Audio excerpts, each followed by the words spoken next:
back to Fashion with Lulu Gray. I'm your host, Lulu Gray. Now let me tell you all about the latest fashion trends. On with the next slide.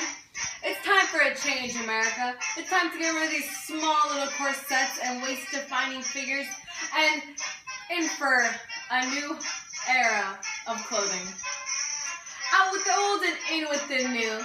If you see right here, those are called the cloche hats. Those showed that, hey, I'm a girl with short hair and I like it. The short hair shown there is called the bob cut. It was all the rave in the 1920s. And you see those beautiful shoes? Those shoes are the Mary Janes.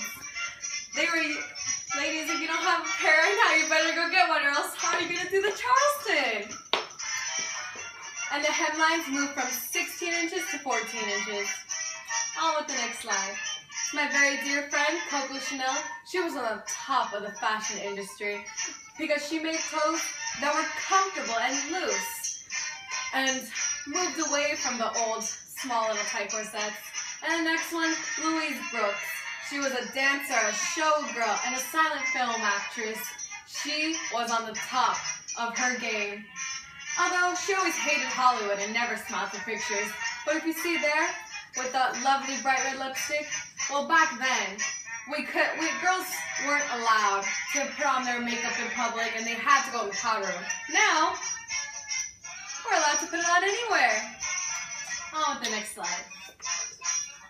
Oh, and that's my very dear friend Al Capone, the most notorious gangster out there. But don't be mistaken by his criminal record. He's actually very, very good with fashion. He models the success of fashion for men. So, thank you, Al Capone. On with the next slide. And that was it for today's episode. We're in Chicago, New York in the 1920s. I'll see you soon.